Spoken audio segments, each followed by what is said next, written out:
जैसा कि आप जानते हैं, हमारे पिछले वीडियो में हमने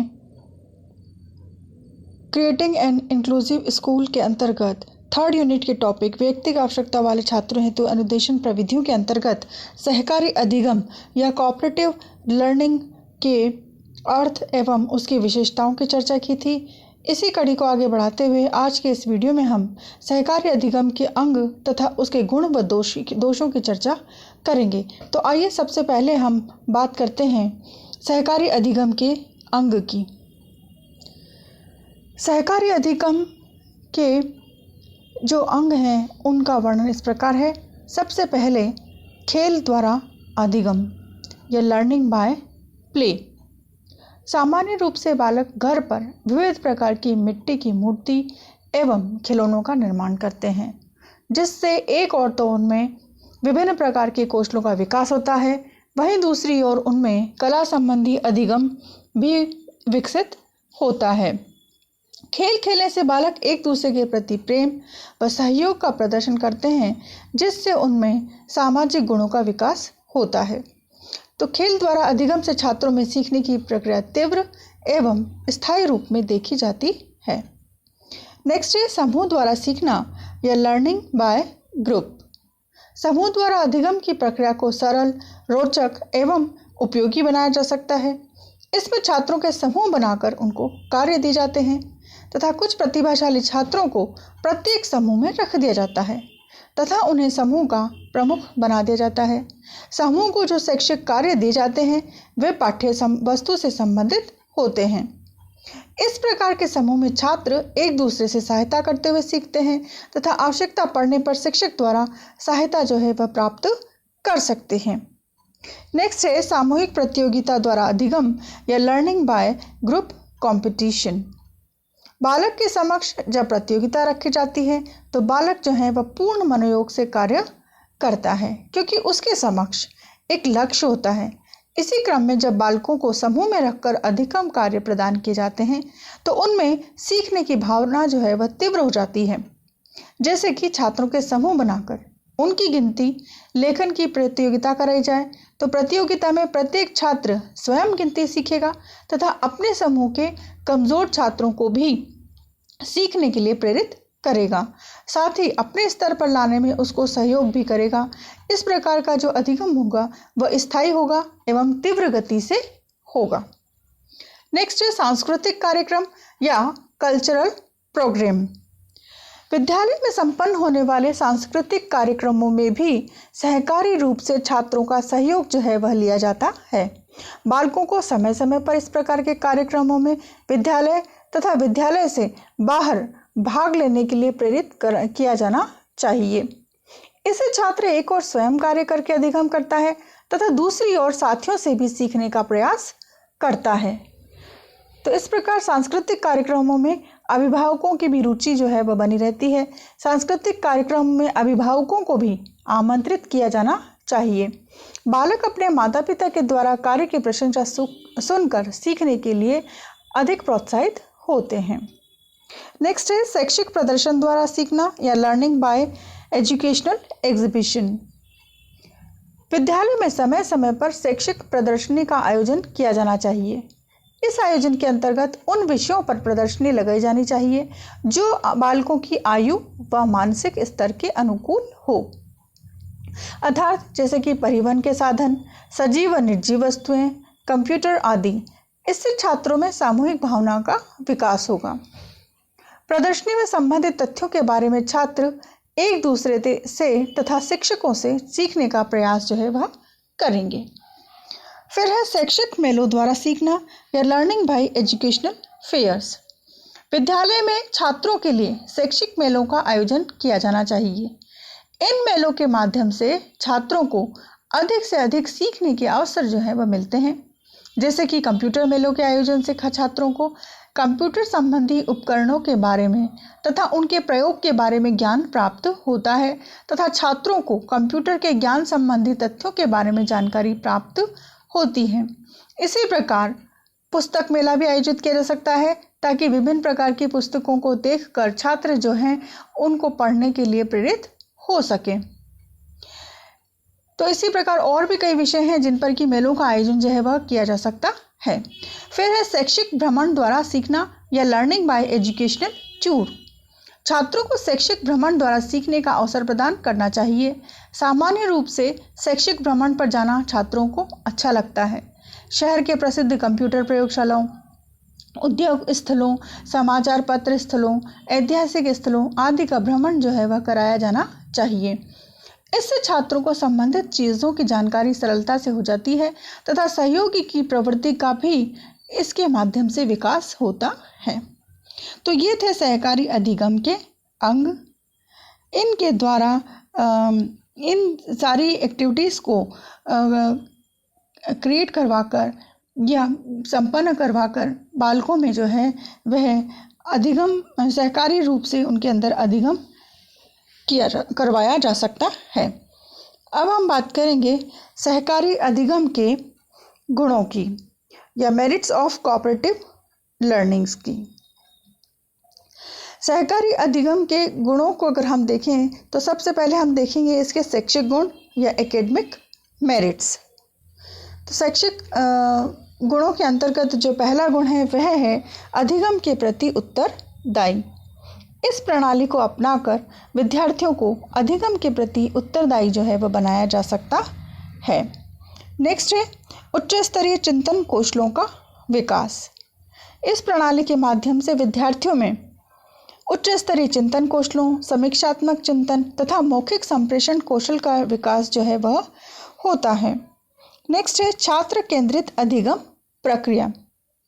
इस प्रणाली में अधिगम प्रक्रिया जो है वह शिक्षक केंद्रित न रहकर छात्र केंद्रित बन जाती है। फिर है कमजोर छात्रों को आगे बढ़ने का अवसर। इस प्रणाली के द्वारा कमजोर छात्रों को तीव्र बुद्धि वाले बालकों के साथ रहकर सीखने से आगे बढ़ने के अच्छे अवसर जो हैं वह प्राप्त होते हैं। फिर है व्यवहारात्मक तथा क्रियात्मक कौशलों का अर्जन। सहकारी ढंग से अधिगम करने पर विद्यार्थियों को अपने साथी विद्यार्थियों के व्यवहार एवं कौशलों का निरीक्षण कर उन्हें सीखने के अच्छे अवसर प्राप्त होते हैं। फिर है द्विपक्षीय अंतःक्रिया पर आधारित। इससे विद्यार्थी जो हैं वह इस सहकारी अधिगम प्रणाली में विद्यार्थियों को अधिगम हेतु एक ऐसा चिंता मुक्त, प्रतिस्पर्धा रहित और अभिप्रेरणात्मक वातावरण जो है प्रदान किया जाता है, जिससे कि उन्हें अधिगम अर्जन में सहायता प्राप्त होती है। इसके अतिरिक्त छात्र जो हैं छात्रों को सामूहिक क्रियाओं में मनोयोग का प्रदर्शन करते हैं और इससे छात्र जो है स्वयं सीखते हैं तथा दूसरों को भी सिखाते हैं। सहकारी तौर पर छात्र जो हैं वह एक ही विषय पर तथा एक ही प्रकार से कार्य करने के तरीके पर विचार करते हैं और इसके फलस्वरूप छात्रों में अनेक प्रकार के कौशलों और विधियों को सीखते हैं।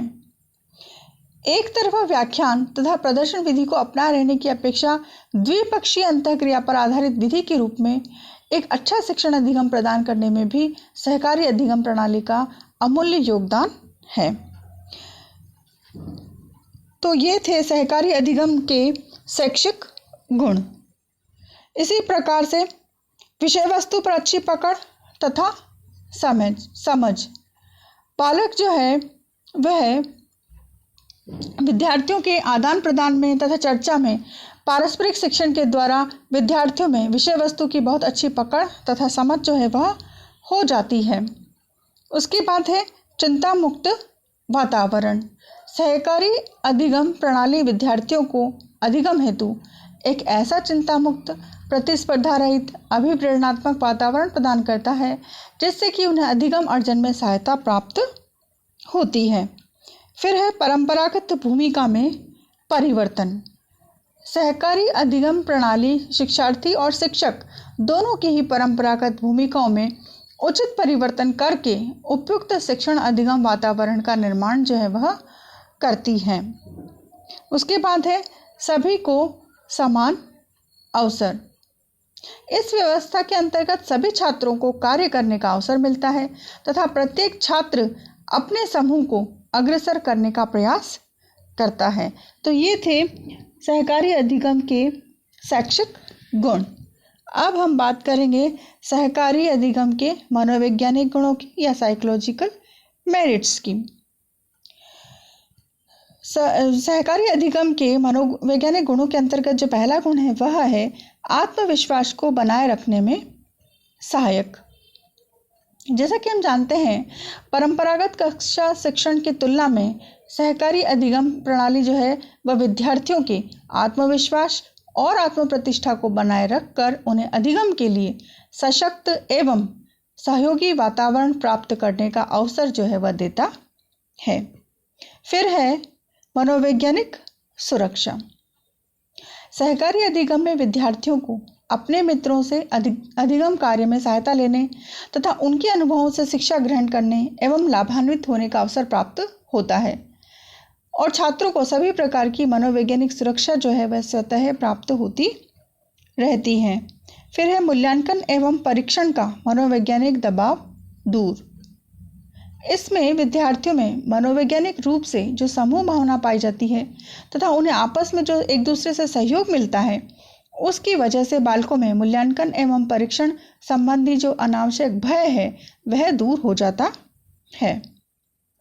फिर है शिक्षक एवं शिक्षार्थी के मध्य स्वस्थ अंतः क्रिया।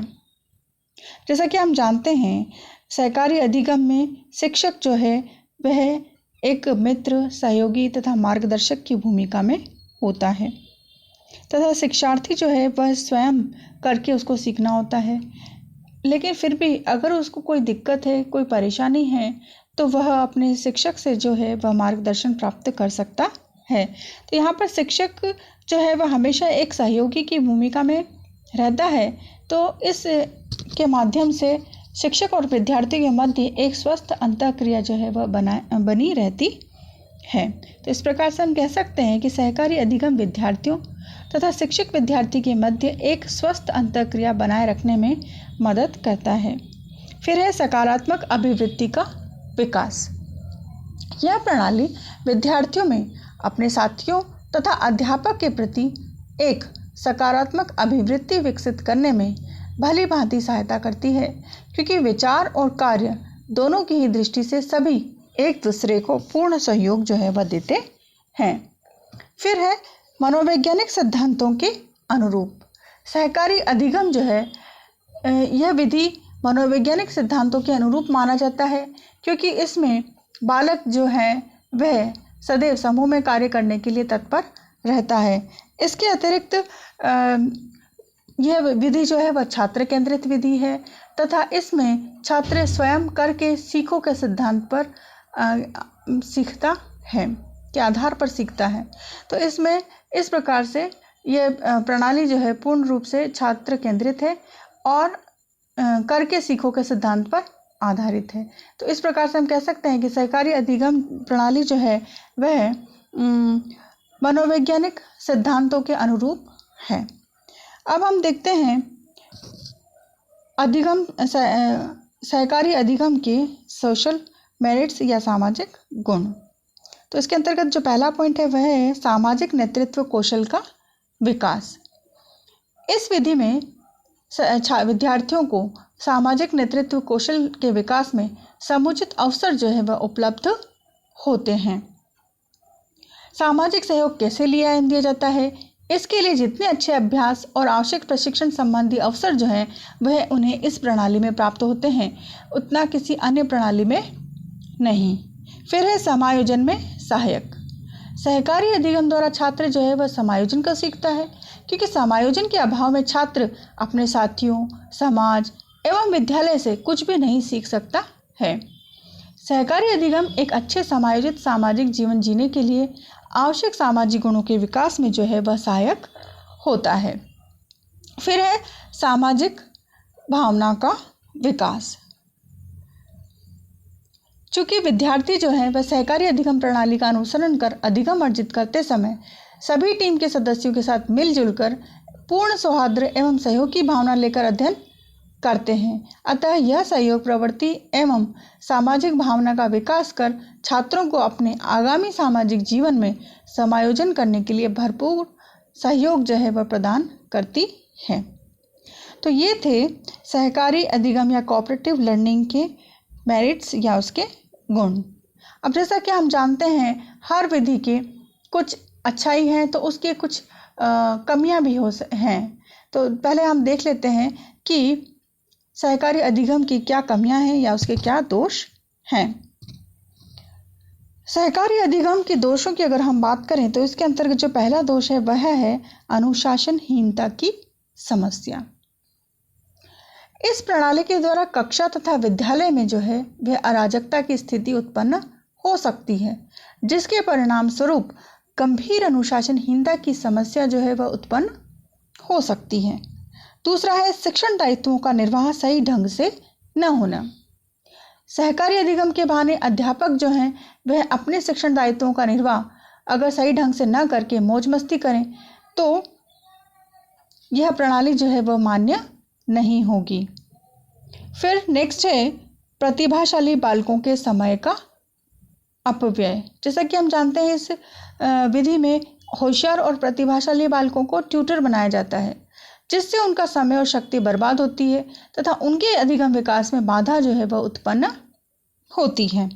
फिर है पाठ्यक्रम का समय पर पूर्ण न होना। इस प्रणाली को लागू करने से विस्तृत पाठ्यक्रम के समय पर समाप्त न होने की संभावना जो है वह बनी रहती है और इसके अतिरिक्त हर पाठ्य वस्तु को या हर पाठ को इस विधि के माध्यम से नहीं पढ़ाया जा सकता है। फिर है समायोजन का अभाव। देखिए इस उपागम में प्रतिभावान तथा मंदबुद्धि बालकों के मध्य जो है वह समायोजन नहीं हो पाता है, जिससे कि छात्र किसी भी कार्य को कुशलतापूर्वक संपन्न नहीं कर पाते हैं। फिर है उत्तरदायित्व की भावना का अभाव। इस उपागम द्वारा कार्य करने से छात्रों के मध्य जो है वह उत्तरदायित्व की भावना का अभाव देखा जाता है, जिससे छात्र जो है एक दूसरे पर दायित्व सौंपकर अपने दायित्व से बचने का प्रयास करते हैं और कई बार समूह में कार्य करने की अपेक्षा छात्र जो हैं वो बातें करते हैं और जो कार्य उनको दिया जाता है उस पर उनका कोई ध्यान नहीं रहता है। अतः कभी कभी सामूहिक कार्यों के परिणाम जो हैं वह अच्छे प्राप्त नहीं होते हैं। तो ये है सहकारी अधिगम के दोष या डीमेरिट्स ऑफ कोऑपरेटिव लर्निंग। अब अगर इन दोषों को हम दूर कर दें तो यह विधि जो है वह प्रभावी ढंग से लागू हो सकती है। तो सहकारी अधिगम को प्रभावी बनाने के लिए शिक्षक को कुछ बातों का ध्यान रखना आवश्यक होता है। तो सहकारी अधिगम को किस प्रकार हम प्रभावी बना सकते हैं ये देखते हैं। सबसे पहले बालकों को समूह में बांटना। इस विधि में जैसा कि हम जानते हैं सहकारी अधिगम में पूरी जो कक्षा होती है उसको अध्यापक को समूह में बांट देना चाहिए और हर समूह में, और दूसरा है समूह का आकार छोटा और प्रत्येक समूह में 4 से 6 बालक ही होने चाहिए, यानी समूह का आकार जो है वह छोटा होना चाहिए और समूह को छात्रों खुद स्वयं न बांटकर अध्यापक को ही उन्हें बांटना चाहिए, क्योंकि अगर छात्र स्वयं अपने ग्रुप्स बनाते हैं तो उसमें वे अपने अपने मित्रों को लेकर अलग हो जाते हैं, या जो सारे होशियार या प्रतिभाशाली बालक हैं वो सारे एक साथ ग्रुप में हो जाएंगे और जो औसत बुद्धि वाले या निम्न उपलब्धि वाले बालक हैं वे दूसरे ग्रुप में रह जाएंगे। तो इससे जो सहकारी अधिगम की जो भावना है वह पूर्ण नहीं हो सकती या उसके जो लक्ष्य हैं वह प्राप्त नहीं हो सकते हैं। तो सहकारी अधिगम को प्रभावी बनाने के लिए सबसे पहले अध्यापक को ही संपूर्ण कक्षा को समूह में बांटना चाहिए और समूह का आकार जो है वह छोटा रखना चाहिए। फिर है समूह के हर सदस्य को भूमिका। समूह के हर सदस्य को अध्यापक को एक भूमिका प्रदान करनी चाहिए, जैसे कि समूह का एक नेता हो और दूसरे उसके सदस्य हों। फिर है भूमिकाएं बदलती रहनी चाहिए और अध्यापक को समय समय पर इनकी भूमिकाओं को भी बदलते रहना चाहिए। फिर है व्यक्तिगत जवाबदेही सुनिश्चित हो। और अध्यापक जो हैं वह यह देखें कि समूह में किस बालक का क्या कार्य करना है। तो इस प्रकार से हर बालक की जवाबदेही जो है वह तय हो जाएगी। हर बालक को अपने दिए गए नियत कार्य को निश्चित समय पर पूरा करना होगा। तो इससे उनकी जवाबदारी जो है वह सुनिश्चित होगी और वो अपने उत्तरदायित्व को निभाने के लिए तत्पर रहेंगे। इसी प्रकार से जो समूह हैं और समूह के जो बालक हैं उनके मध्य में परस्पर वार्तालाप जो है वह सुनिश्चित करना चाहिए। इसके अतिरिक्त शिक्षक को या अध्यापक को समूह की गतिविधियों पर नज़र रखनी चाहिए और यह तय करना चाहिए कि हर समूह जो है वह नियत समय पर अपने कार्य को पूर्ण कर ले। तो ये थे सहकारी अधिगम की प्रणाली को प्रभावी बनाने के उपाय।